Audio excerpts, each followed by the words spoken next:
Assalamualaikum warahmatullahi wabarakatuh. Innal hamdalillah nahmaduhu wa nasta'inuhu wa nastaghfiruh wa na'udzu billahi min shururi anfusina wa sayyiati a'malina.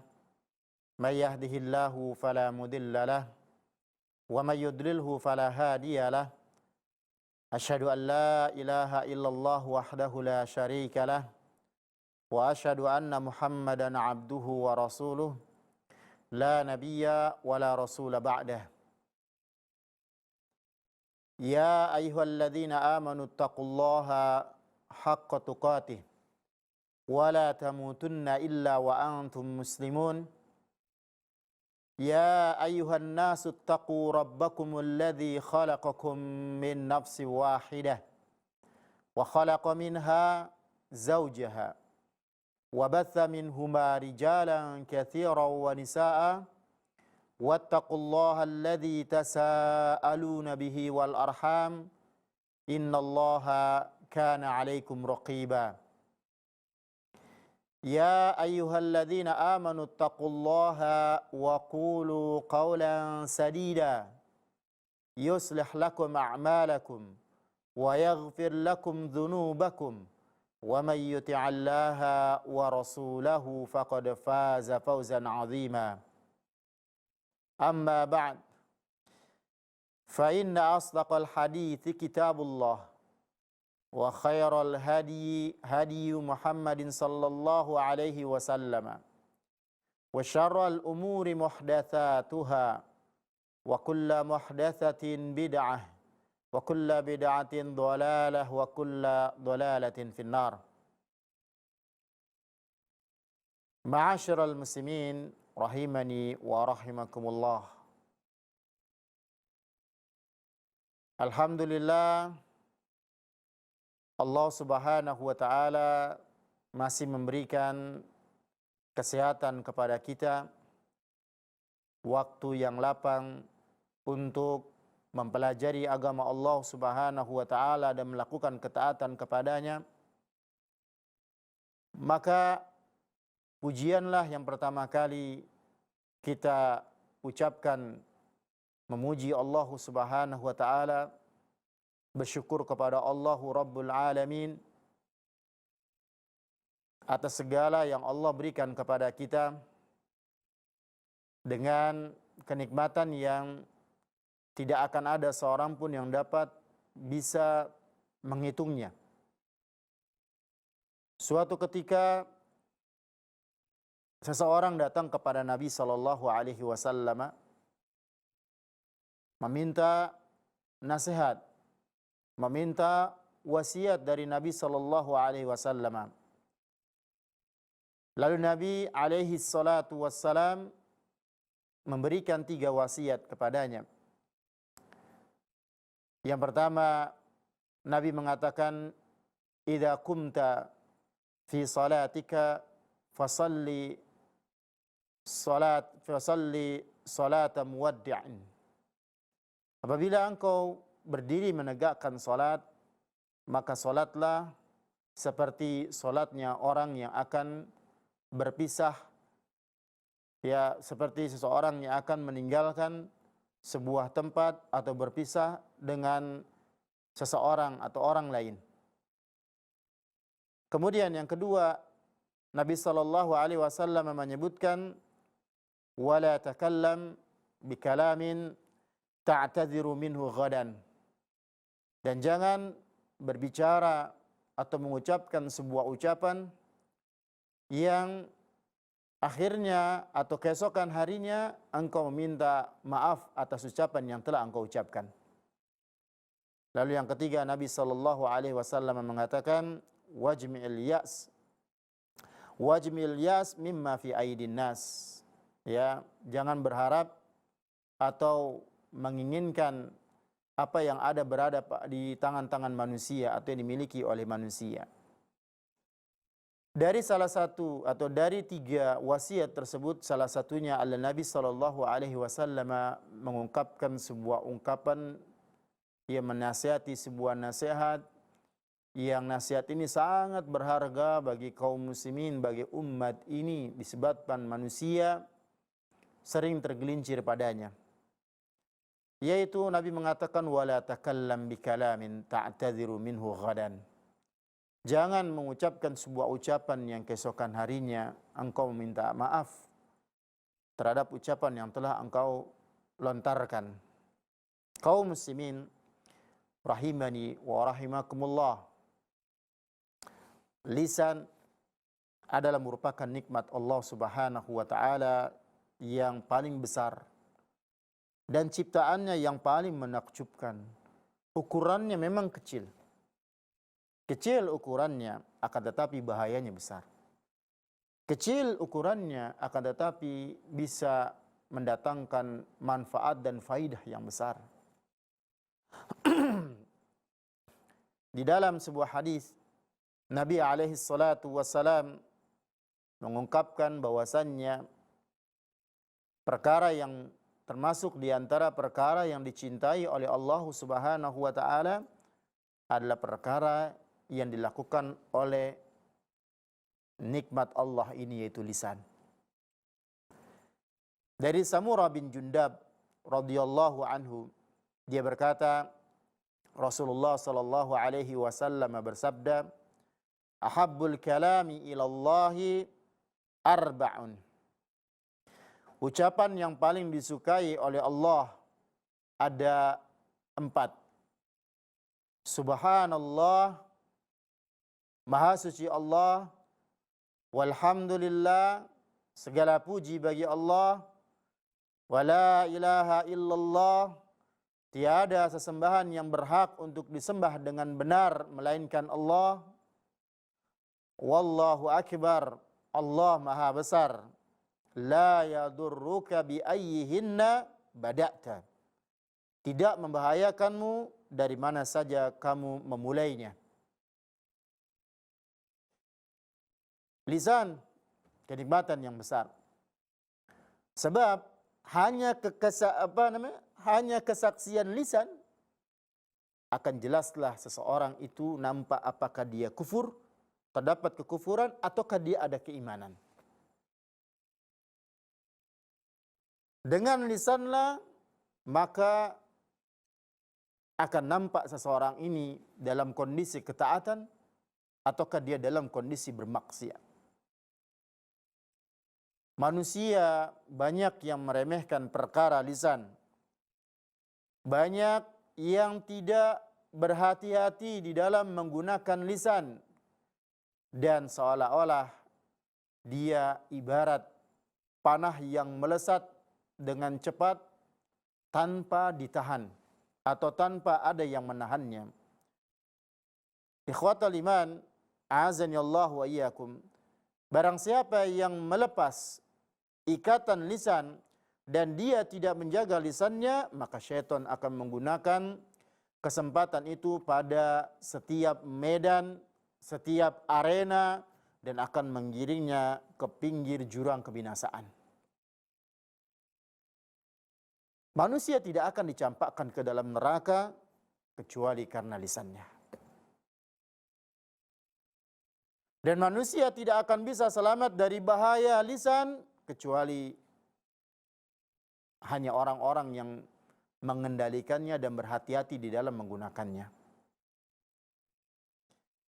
Sehingga dia tidak melepasnya kecuali dalam hal-hal yang bermanfaat baginya dan baginya di dunia maupun di akhirat. Kaum muslimin rahimani wa rahimakumullah, Rasulullah sallallahu alaihi wasallam mengabarkan kepada kita bahwa bahayanya lisan sangatlah besar. Tatkala seorang hamba tidak bisa menahannya, tatkala seorang hamba tidak bisa mengendalikannya. Di dalam sebuah sabda Nabi sallallahu alaihi wasallam, innal 'abda la yatakallamu bil kalimati min ridwanillahi la yulqi laha balan yarfa'uhu Allahu biha darajat. Sesungguhnya seorang hamba yang berbicara dengan satu kata yang diridhoi oleh Allah dia mengucapkannya tanpa berpikir terlebih dahulu, namun Allah akan mengangkatnya beberapa derajat dengannya. Wa innal 'abda la yatakallamu bil kalimati min sakhatillahi la yulqi laha balan yahwi biha fi jahannam. Dan seorang hamba yang berbicara dengan satu kata, yang kata ini adalah yang dimurkai oleh Allah, dan dia mengucapkannya tanpa berpikir terlebih dahulu, namun dengannya dia masuk ke dalam neraka jahannam. Ikhwatal iman, a'azani Allahu wa iyyakum.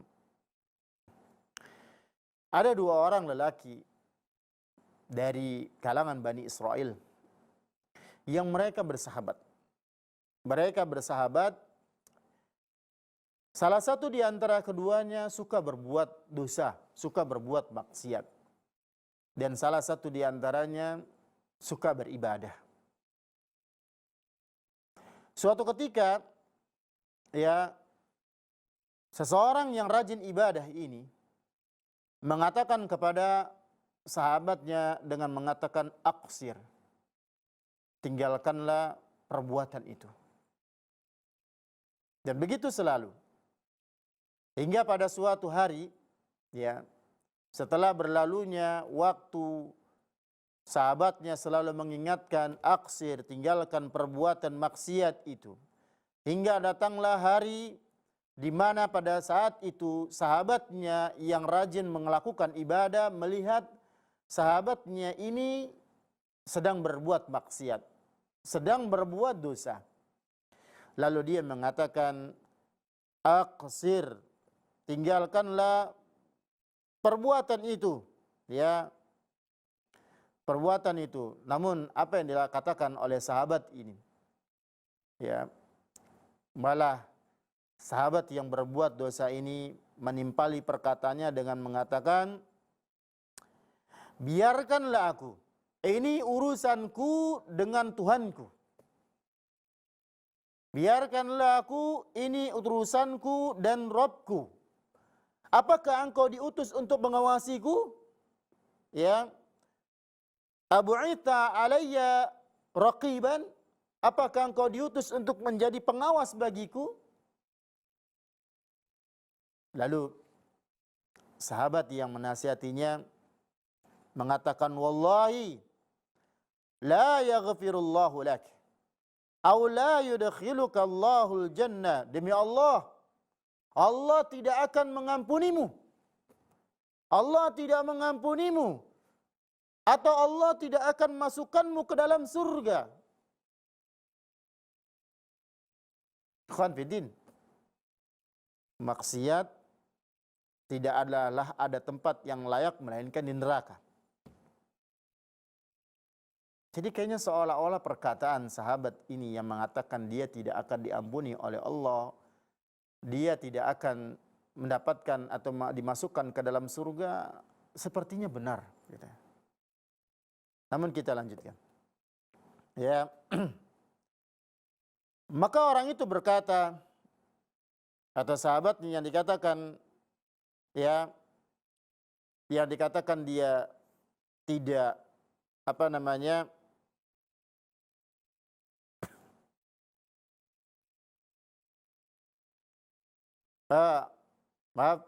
Allah Subhanahu wa taala lalu mewafatkan kedua orang itu. Allah mewafatkan kedua orang tersebut dan keduanya berkumpul di hadapan Rabbul Alamin. Kemudian ditanya, ya, ahli ibadah ini, yang rajin ibadah ini ditanya, apakah engkau mengetahuiku? Atau apakah engkau berkuasa atas apa yang ada pada kekuasaanku? Kata Allah. Allah bertanya kepadanya. Ya. Kemudian Allah Subhanahu wa taala berfirman kepada yang berbuat dosa. Allah mengatakan kepada yang berbuat dosa, masuklah engkau ke surga dengan rahmatku. Dan berfirman kepada yang lainnya, wahai para malaikat, bawalah orang ini ke neraka. Yang ahli ibadah ini, bawalah orang ini ke neraka. Wahai para malaikat, bawalah. Kemudian Abu Hurairah radhiyallahu anhu berkata, demi zat yang jiwaku berada di tangannya, orang itu telah mengucapkan satu kalimat yang merusak dunia dan akhiratnya. Salat adalah merupakan amalan ahli surga. Puasa adalah merupakan amalan ahli surga. Ya, zakat adalah merupakan amalan ahli surga. Yang kesemua ini dikatakan ibadah. Jika seseorang dia gemar dan suka beribadah, namun bukan berarti dia selamat dari neraka Allah Subhanahu wa taala. Kebanyakan yang menyebabkan dia masuk ke dalam neraka disebabkan karena lisan dia. Disebabkan karena kezalimannya. Dan kezaliman yang banyak dilakukan adalah melalui lisannya. Ahli ibadah yang disebutkan dalam hadis Nabi SAW yang diriwayatkan oleh Imam Abu Daud secara sahih, jalurnya, dia dimasukkan ke dalam neraka disebabkan karena dia berkata dengan perkataan yang tanpa ilmu yang dia miliki. Berani berkata tanpa ilmu. Pada Allah Maha Pengampun. Dan akidah ahli sunnah wal jamaah, setiap anak Adam yang berbuat maksiat, selama kemaksiatannya itu bukanlah kemaksiatan di dalam mempersekutukan Allah dalam ibadah, maka dia antara dua keadaan. Apakah dia akan diazab oleh Allah, ataukah dia akan diampuni oleh Allah Subhanahu wa taala. Namun akhirnya dia juga akan masuk ke dalam surga. Ini peringatan bagi kita wahai kaum muslimin, bahwa beda antara seorang ahli ibadah dengan seorang alim. Berbeda. Ya. Seorang yang ahli ibadah belum tentu dia adalah orang yang alim. Sedangkan seorang yang alim, dia adalah merupakan ahli ibadah. Sebabnya seseorang dikatakan alim karena ilmu yang dia miliki berbuahkan amalan, bukan sebatas pengetahuan belaka. Begitu juga tatkala Nabi SAW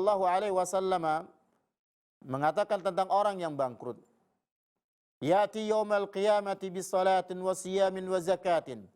Datang pada hari kiamat dengan pahala salat, pahala zakat dan pahala puasa. Yang ini merupakan amalan-amalan ahli surga yang sejatinya dimasukkan ke dalam surga.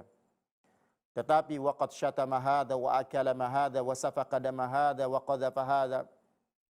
Tetapi dia menuduh si fulan, menjelekkan si fulan, ya. Perbuatan-perbuatan yang dilakukan oleh lisannya dan perbuatan yang dilakukan oleh tangannya, mengambil harta si fulan, mengalirkan darah si fulan. Ikhwatal iman, a'azani Allahu wa iyyakum. Di dalam riwayat yang lain Nabi SAW mengatakan, ayyuma rajulin qala li akhihi, barang siapa yang mengatakan kepada saudaranya, ya kafir, wahai kafir, faqad ba'a biha ahaduhuma, maka sungguh salah seorang dari keduanya kembali dengan menyandang kekufuran itu. Kalau benar dia kafir di hadapan Allah, kalau benar dia berbuat kekufuran dan kondisinya kufur, maka dia kufur. Tetapi kalau tidak, maka kembali kondisinya kepada orang yang mengatakan wahai kafir. Ini pentingnya ilmu, supaya bisa menjaga lisan. Allah Subhanahu wa taala meniadakan kebaikan pada kebanyakan perkataan manusia. Manusia yang sering bertutur kata, manusia yang sedikit sekali waktu yang dia miliki untuk diam. Kebanyakan perkataan yang diucapkannya itu, ya, bukanlah ibadah. Tidak ada kebaikan di dalamnya. La khaira fi katsirin min najwahum illa man amara bi shadaqatin aw ma'rufin aw islahin bainan nas wa may yaf'al dzalika ibtigha'a mardatillah fasawfa nu'tihi ajran 'azima. Tidak ada kebaikan pada kebanyakan bisikan-bisikan mereka. Ucapan-ucapan mereka, kebanyakannya tidak ada kebaikan. Kecuali bisikan-bisikan dari orang yang menyuruh manusia memberi sedekah. Kemudian menyuruh manusia untuk berbuat ma'ruf. Menyuruh atau mengucapkan, berbisik dengan mengadakan perdamaian di antara manusia. Dan barang siapa yang berbuat demikian karena mencari keridhaan Allah, maka kelak kami akan memberi pahala yang besar kepadanya. Berarti dengan ayat ini dapat kita simpulkan bahwa perkataan manusia itu ada 4 bagian. Ada 4 bagian. Yang pertama, semuanya mudarat. Ya, yang kedua, semuanya maslahat. Yang ketiga, ada mudarat, ada maslahat. Yang keempat, tidak ada mudarat dan tidak ada maslahat. Adapun semuanya mudarat, jikalau yang diucapkan semuanya adalah mudarat, maka kewajiban baginya diam. Oleh karenanya Imam Syafi'i rahimahullah memberikan nasihat kepada kita, jika hendak bertutur kata, maka pikirkan apa dampak dari tutur kata yang akan terjadi, yang akan muncul. Begitu juga kalau ucapannya yang akan diucapkannya di sini ada mudarat dan ada manfaat, ya, ketika dia ucapkan, maka ada manfaatnya dan ada mudaratnya, sebab manfaat yang ada ini tidak akan meniadakan mudarat.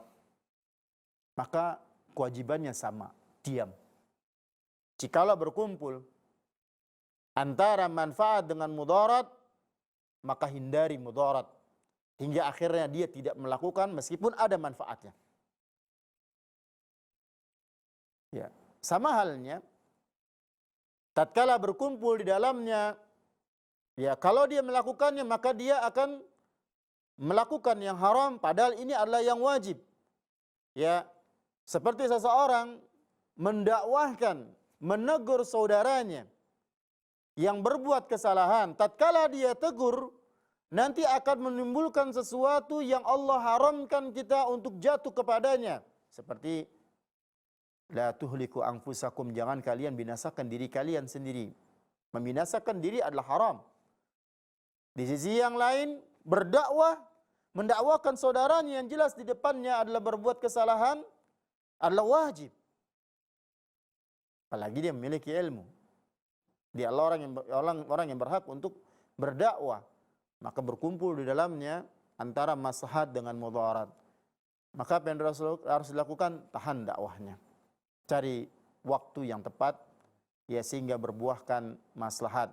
Karena agama ini ditimbang, ya, antara maslahat dengan mudarat, tujuannya adalah untuk memunculkan maslahat. Ya. Adapun kalau ucapan yang akan diucapkannya ini tidak ada maslahat, tidak ada mudarat, maka mengucapkannya ini adalah menyia-nyiakan waktu. Ya, menyia-nyiakan waktu.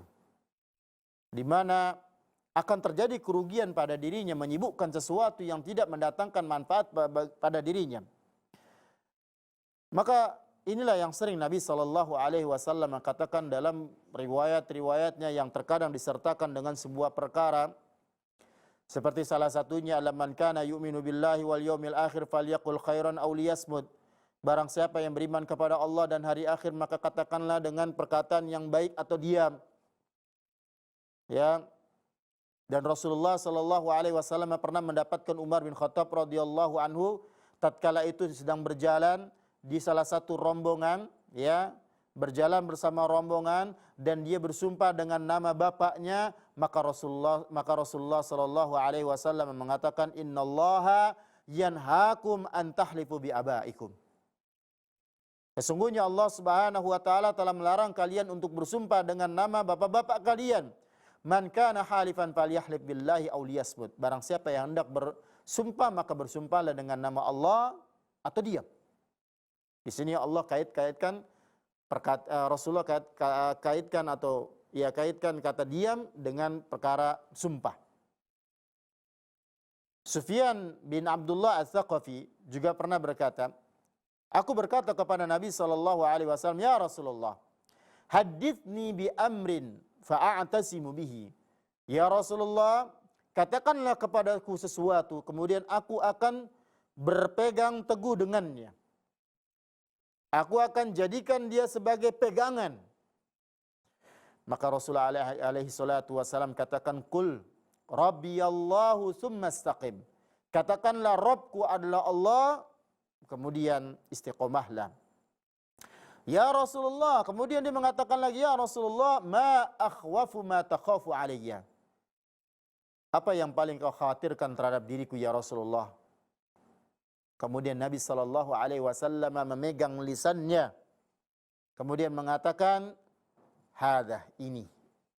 Artinya yang ditakutkan oleh Nabi adalah lisan ini. Yang tidak dijaga tentunya. Dalam riwayat yang lain Nabi mengatakan secara tegas. Mengatakan secara tegas tatkala ditanya, ya Rasulullah, man najah? Wahai Rasulullah, apa keselamatan itu?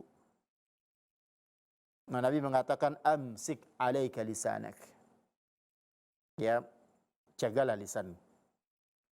Wal yasa'ka baituk. Dan biarkanlah rumahmu melapangkanmu. Wabki ala khati'atik. Dan tangisilah kesalahan-kesalahan dan kekeliruan-kekeliruanmu. Menjaga lisan memang sulit, wahai saudaraku. Sulit. Ya. Dan Nabi telah menyatakan akan kesulitan ini. Dan menandakan bahwasannya ya, untuk melepas atau menjauhkan kita dari neraka itu sulit, butuh sungguh-sungguh, butuh upaya, dan selalu mengingatnya. Sebagaimana mahalnya surga Allah Subhanahu wa taala, ya, Rasulullah mengatakan, man yadman li ma baina lahyaihi wa ma baina rijlaihi adman lahul jannah. Barang siapa yang bisa menjamin bagiku lisan yang dia ada di antara tulang dagunya, ya, di antara dua tulang dagunya, dan kemaluan yang berada di antara dua kakinya, niscaya aku menjamin surga baginya. Karena dua hal ini yang memasukkan seorang hamba ke dalam neraka, yaitu lisan dan kemaluan. Yang kaitannya dengan perut, yaitu lisan, ya, dan juga kemaluan. Dan Nabi alaihi salatu wasalam ditanya juga tentang sesuatu yang paling banyak membuat masuk ke dalam surga. Nabi mengatakan taqwallah wa husnul khuluq, yaitu takwa kepada Allah dan akhlak yang baik.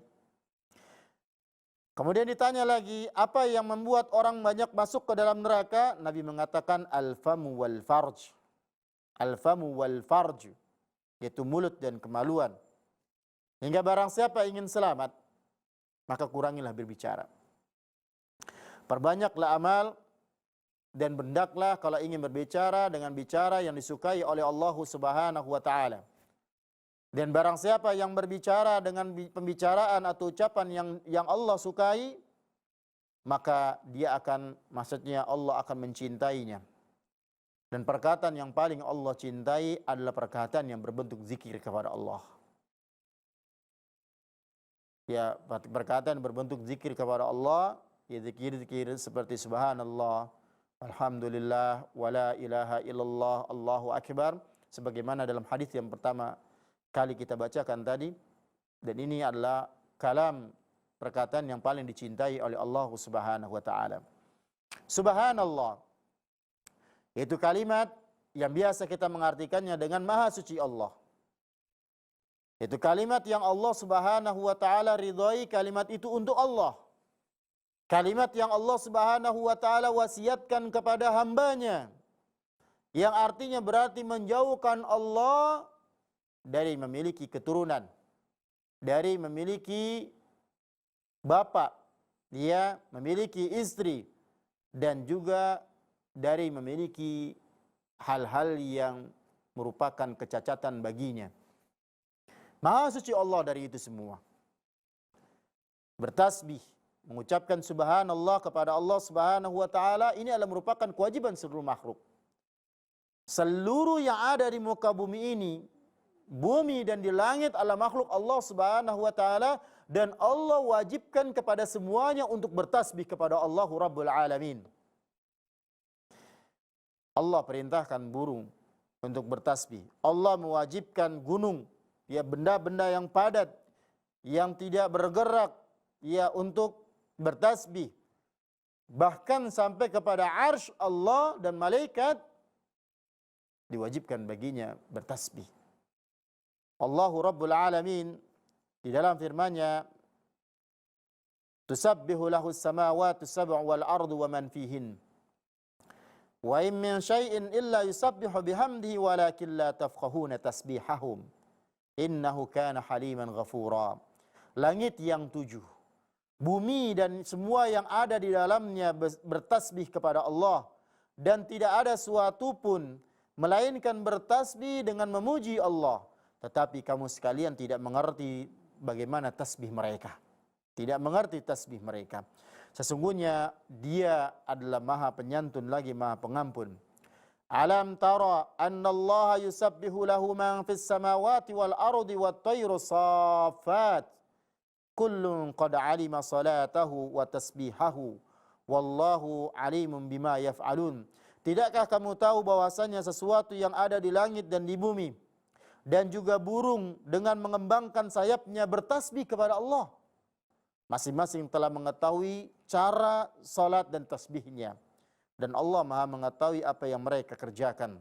Masing-masing makhluk dia mengetahui apa yang harus mereka lakukan ya di dalam salat dan tasbih. Wasakharna ma'a Dawud al-jibala yusabbihna wat-tayra wa kunna fa'ilin. Dan telah kami tundukkan gunung-gunung dan burung-burung semua bertasbih bersama Dawud, dan kamilah yang melakukannya. Alladzina yahmiluna al-arsya wa man hawlahu yusabbihuna bihamdi rabbihim.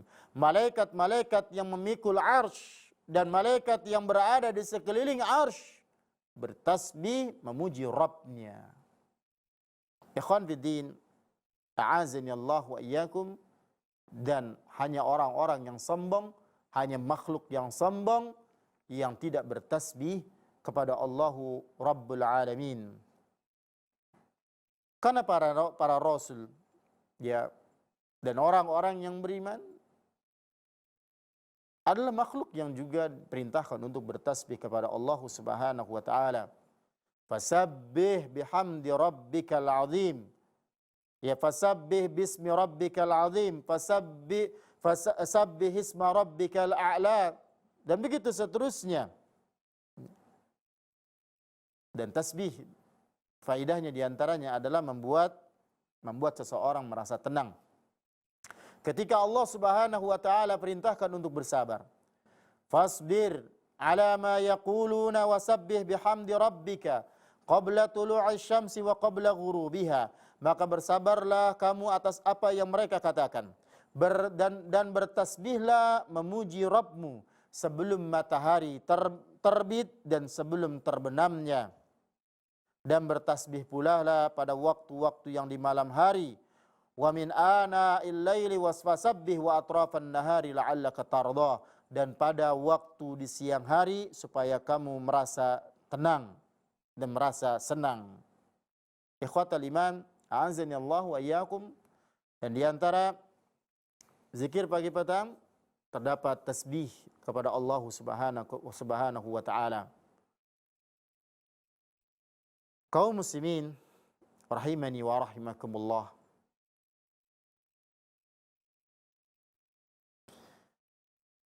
Mus'ab bin Sa'ad mengatakan, bapakku telah menceritakan kepadaku, kami bersama Rasulullah sallallahu alaihi wasallam, lalu beliau sallallahu alaihi wasallam bersabda, apakah salah seorang di antara kalian tidak mampu mendapatkan 1000 kebaikan dalam satu hari? 1000 kebaikan dalam satu hari?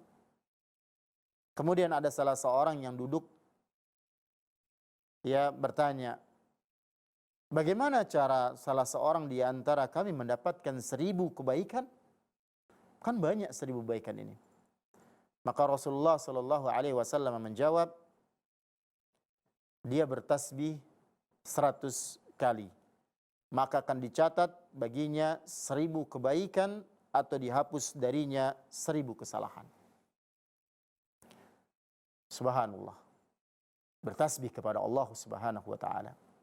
Kemudian kalimat yang kedua, ya, ucapan yang kedua adalah alhamdulillah. Kalimat yang Allah sukai dan kalimat yang Allah senang mendengarnya kalau itu diucapkan oleh hambanya. Dan Allah Subhanahu wa taala mengawali kitabnya dengan ucapan itu. Alhamdulillahi rabbil alamin. Segala puji bagi Allah Rabb semesta alam. Dan Allah Subhanahu wa taala dengan hamdalah Allah memulai hari kiamat dan Allah mengakhirkan hari kiamat. Dengan hamdalah Allah memulai hari kiamat dan mengakhirkan hari kiamat. Di dalam firman Allah, yauma yad'ukum fatastajibuna bihamdihi, yaitu pada hari dia memanggilmu lalu kamu mematuhinya sambil memujinya. Wa qudiya bainahum bil haqqi wa qila alhamdulillahi rabbil alamin, dan diberi keputusan di antara hamba-hamba Allah dengan adil dan diucapkan segala puji bagi Allah Rabb semesta alam. Allah menutupnya dengan alhamdulillahi rabbil alamin. Maha kaya Allah, maha terpuji Allah Subhanahu wa taala. Sekalipun hambanya tidak memuji Allah, tetap Allah maha kaya, tetap Allah maha terpuji. Ya, tetapi Allah tidak menyukai hambanya meninggalkan pujian baginya. Kata alhamdulillah secara bahasa adalah memuji. Mengucapkan yang maksudnya adalah mengagungkan dan memuliakan Allah Subhanahu wa taala. Yang berarti seseorang yang mengucapkannya menyatakan akan keagungan Allah, akan keagungan sang pemberi nikmat karena keberadaannya sebagai pemberi nikmat. Dan alif lam mim, kata alhamdulillah yang didahului dengan alif lam mim di sini adalah bermakna istighraq, yaitu segala sesuatu, ya, semua pujian hanya untuk Allah Subhanahu wa taala. Kemudian yang kedua adalah la ilaha illallah, yang artinya Allah tiada sesembahan yang berhak untuk disembah dengan benar. Ya, ini makna yang sempurna kalau ingin mengartikan ke dalam bahasa Indonesia. Tidak ada sesembahan yang berhak untuk disembah, ya, dengan benar. Karena ada orang yang menyembah Allah Subhanahu wa taala tetapi tidak menyembah dengan benar. Kalau kita katakan tiada Tuhan selain Allah, ternyata ada tuhan-tuhan yang lain yang dijadikan sebagai Tuhan. Oleh karena tiada sesembahan atau Tuhan yang berhak untuk disembah, untuk dijadikan sesembahan dengan benar, ya, dengan cara yang sesuai dengan tuntunan Nabi sallallahu alaihi wasallam, melainkan itu hanya untuk Allah Subhanahu wa taala. Ikhwatal iman, a'azani Allah wa iyyakum. Kalimat ini adalah kalimat tauhid. La ilaha illallah, kalimat yang agung. Kenapa kalimat yang agung? Karena dia berbicara tentang yang maha agung.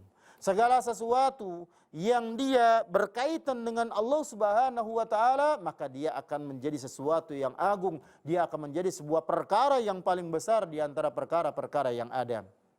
Walaqad ba'atna fi kulli ummatin rasula an i'budullaha wajtanibut taghut.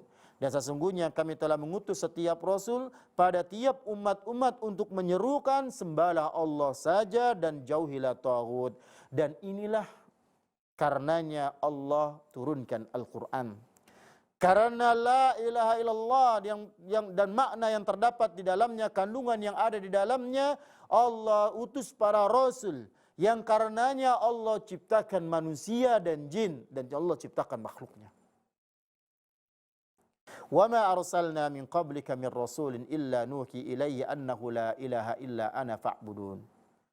Dan kami tidak mengutus seorang rasul pun sebelum kamu, melainkan kami wahyukan kepadanya bahwasanya tiada Tuhan yang berhak disembah dengan benar melainkan aku, maka kalian sembahlah aku. Ikhwatal iman, a'azani Allahu wa iyyakum. Seluruh perkara kalah dengan la ilaha illallah. Sebagaimana ya ketika Nabi SAW menyebutkan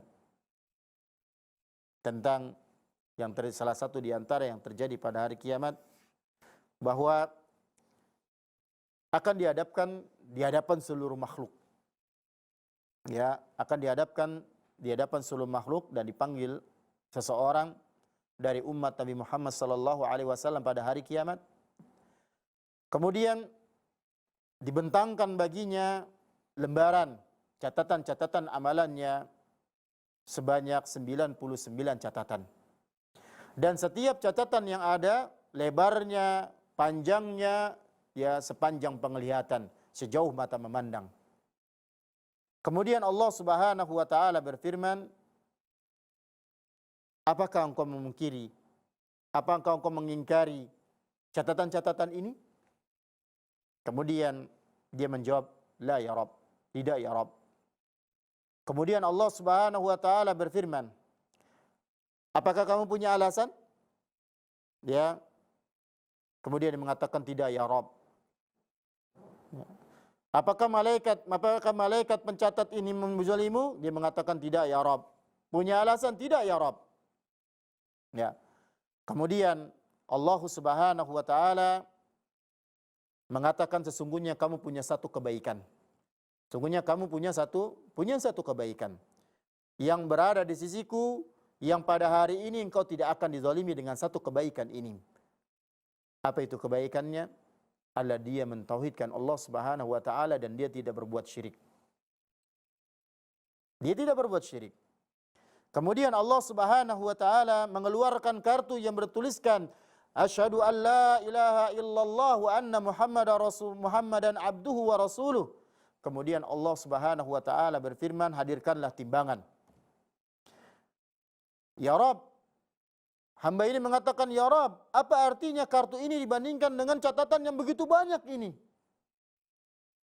Dan Allah berfirman, sesungguhnya engkau tidak akan dizalimi.